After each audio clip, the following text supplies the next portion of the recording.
जय श्री विष्णु भगवान की। दोस्तों, आषाढ़ मास के कृष्ण पक्ष की एकादशी तिथि के दिन योगिनी एकादशी का व्रत किया जाता है। यह व्रत इस वर्ष 1 जुलाई सुबह 10:26 पर शुरू होगा और 2 जुलाई को सुबह 8:34 पर समाप्त होगा। उदय तिथि को मानते हुए इस साल का यह व्रत 2 जुलाई मंगलवार को रखा जाएगा। योगिनी एकादशी का व्रत निर्जला एकादशी के बाद और देवशयनी एकादशी के पहले रखा जाता है। इस दिन व्रत रखने से, भगवान विष्णु की पूजा करने से घर में सुख, सौभाग्य और समृद्धि की प्राप्ति होती है। इस व्रत का पारण 3 जुलाई सुबह 5:28 से लेकर सुबह 7:10 के बीच किया जाएगा। धार्मिक मान्यता के अनुसार योगिनी एकादशी का व्रत करने से व्यक्ति के अनजाने में किए गए सारे पाप नष्ट हो जाते हैं। धर्मराज युधिष्ठिर कहने लगे, हे भगवान, मैंने ज्येष्ठ शुक्ल एकादशी के व्रत का बहुत महात्म्य सुना है। कृपया आषाढ़ कृष्ण पक्ष की एकादशी की कथा सुनाइए। इसका क्या नाम है और इसका क्या महात्म्य है, यह भी बताइए।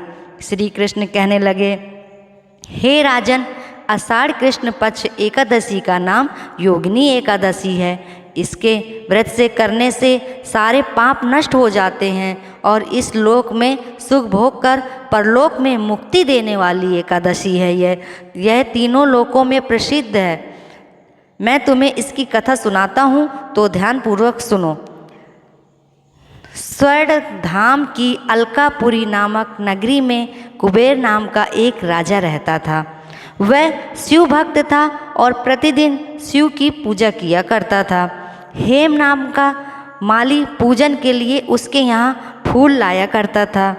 हेम की विशालाक्षी नाम की सुंदर स्त्री थी।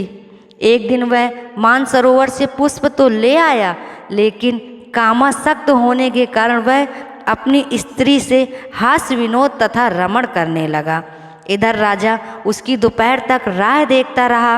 अंत में राजा कुबेर ने सेवकों की आज्ञा दी, तुम लोग जाकर माली के न आने का कारण पता करो, क्योंकि वह अभी तक पुष्प लेकर आया नहीं था।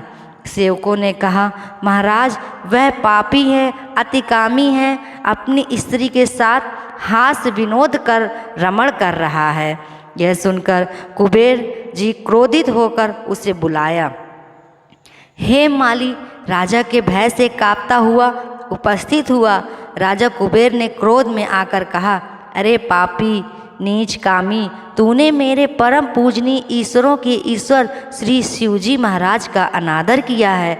इसलिए मैं तुझे श्राप देता हूँ कि तू स्त्री के वियोग को सहेगा और मृत्युलोक में जाकर कोढ़ी होगा। कुबेर के शाप से हेम माली का स्वर्ग से पतन हो गया और वह उसी क्षण पृथ्वी पर गिर गया। भूतल पर आते ही उसके शरीर में श्वेत कोढ़ हो गया। उसकी स्त्री भी उसी समय अंतर्ध्यान हो गई। मृत्युलोक में आकर माली ने महान दुख भोगे। भयानक जंगल में जाकर बिना अन्न और जल के भटकता रहा। रात्रि को निद्रा भी नहीं आती थी, परंतु शिव जी की पूजा के प्रभाव से उसको पिछले जन्म की स्मृति का ज्ञान अवश्य रहा। घूमते घूमते एक दिन वह मार्कंड ऋषि के आश्रम में पहुंच गया, जो ब्रह्मा से भी अधिक वृद्ध थे और जिनका आश्रम ब्रह्मा की सभा के समान लगता था। हेममाली वहां जाकर उनके पैरों में पड़ गए। उसे देखकर मार्कंड ऋषि बोले, तुमने ऐसा कौन सा पाप किया है जिसके प्रभाव से तुम्हारी यह हालत हो गई है। हेममाली ने सारा वृत्तांत कह सुनाया। यह सुनकर ऋषि बोले, निश्चित ही तूने मेरे सम्मुख सत्य वचन कहे हैं, इसलिए तेरे उद्धार के लिए मैं एक व्रत बताता हूँ।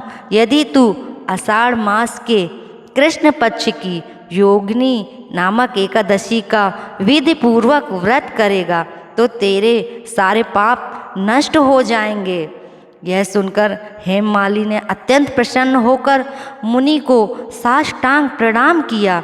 मुनि ने उसे स्नेह के साथ उठाया। हेममाली ने मुनि के कथानुसार विधि पूर्वक योगिनी एकादशी का व्रत किया। इस व्रत के प्रभाव से उसने अपने पुराने स्वरूप में आकर अपनी स्त्री के साथ सुखपूर्वक रहने लगा। भगवान कृष्ण ने कहा, हे राजन, यह योगिनी एकादशी का व्रत 88,000 ब्राह्मणों को भोजन कराने के बराबर फल देता है। इसके व्रत से सभी के समस्त पाप दूर हो जाते हैं और वह अंत में स्वर्ग को प्राप्त होता है। तो दोस्तों, योगिनी एकादशी का व्रत हमारे सारे पापों को नष्ट करता है, इसलिए हमें इस व्रत को करना चाहिए। यह मोक्ष को देने वाला है। जय श्री विष्णु भगवान की जय।